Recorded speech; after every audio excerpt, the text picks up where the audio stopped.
This is a 1950 Australian built Chevrolet, built out of kit form from America or from Canada. Mainly the difference was the fit out and the steering wheel being on the right hand side. They originally come to Australia mainly in 216s with 216 3.5 litre motors, but as time went on most of them got fitted with the bigger 235 as the 216s wore out. This one I've had for 10 years. I have had a lot of them in the past. I've had other cars, single spinner Fords and so forth, but later in life they've come along. I've actually picked up this Chevy and done a few modifications and paint and everything to it. As the American viewer, people would really know that the steering wheel is on the wrong side, but all in all 4950 was basically exactly the same except for the steering wheel location and probably seat manufacturer, because we have fitted our own sort of seats in Australia.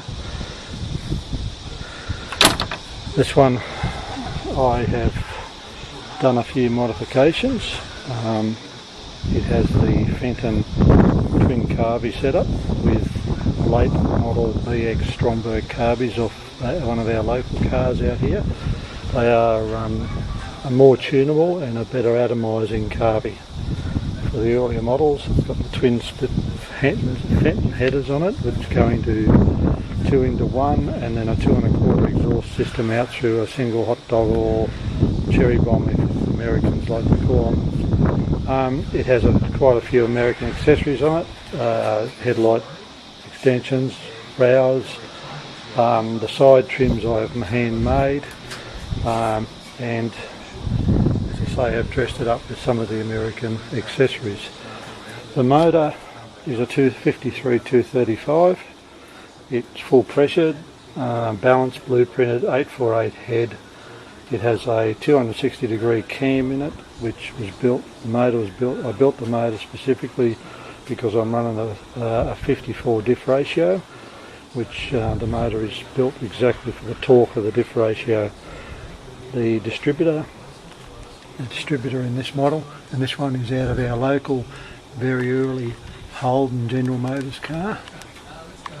It is a little Bosch unit which bolts straight into the early Chevy blocks. It is a distributor that very rarely ever wears out. You have to just tweak the advance curve to suit the Chevy motor, but they go in and they stay in. The car has been converted to 12 volt. It has disc brakes on the front mounted to an original front end. It has 54 Chevy uprights to lower it a little bit extra, plus the springs have made it sit a bit lower. The disc brakes have all been mounted to the original stubs. The booster is hidden under the guard, down under the right hand guard, and the rear brakes have just been slightly modified from 1950. So, and as I say, the rear end is a 54 high speed highway diff. Very good car on the road. Runs like a clock. The cam gives it a little bit of a rumble. Very nifty on the road, and the best I've pulled out of it between 55 and 60 mile an hour on an extended trip is about 25 miles a gallon. And as I say, these cars with our Australian version of the Holden, which look very similar to a smaller version of this car, done a lot of work on those in the past, and the Chevy with a few little differences in them, you can get the same response out of them. The gearbox is a 54 gearbox. I have modified the cluster shaft with machining it out and putting Cage Torrington high speed roller bearings in it and a Muncie lay shaft. All the rest is pretty well 54 with the synchro modification so they don't crash in second. And this car has my own version of the gear shift anti-lock system, which is I don't know if you can see it, is like a saddle bar that holds the two levers in the straight out position. so that they don't flop and then lock in gear. Because with the right hand conversion, our levers, we had extended levers that run underneath the gearbox and back up onto the left hand side of the gearbox. But, a lot of people in the early era of these cars through the late 50s into the 60s in Australia mounted 4 shifts in them to alleviate that problem of the jamming gears. But I don't suffer that problem. As I say, a little bit of knowledge and expertise on these cars and you can solve the problems that were inherently built into them. The steering box is a 54 because of the ratio, all needle rollers, and I have shortened the steering shaft to move the steering wheel away from the driver position to make it a bit more comfortable.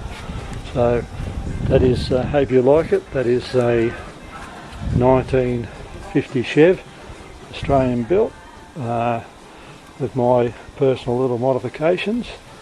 And right now, as I say, I'll fire the old girl up and we will see if she goes alright.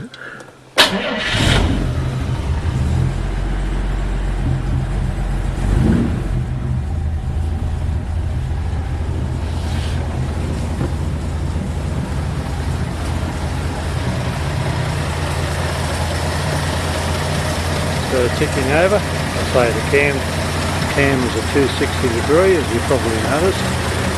260 degree in its duration, on the inlet is 2060 and on the exhaust is 2267. So that is the cam modification. There is a bypass oil filter which I've made for it down on the block there, which has screw-on oil filters, and put it down into the windage area so they keep the oil cool. But yeah, as I say, that's her idling over. A single 2 1/4 inch exhaust system out through a hot dog or a round small muffler out the back, and that's what the old girl sounds like when she's ticking over. As you probably noticed, there is some American attachments like the dealership badge and the stars, but other than that, that's what she is. I hope you enjoy this video. It will be, yeah, I look on the YouTube and I see a lot of people putting it on their cars. I thought I'd do the same. Oh yeah, I forgot to mention this. As I'm always a very true believer of water heating the manifold. This manifold I made the adaptation to water heat the manifold, but that water heat also supplies the interior heater for the car.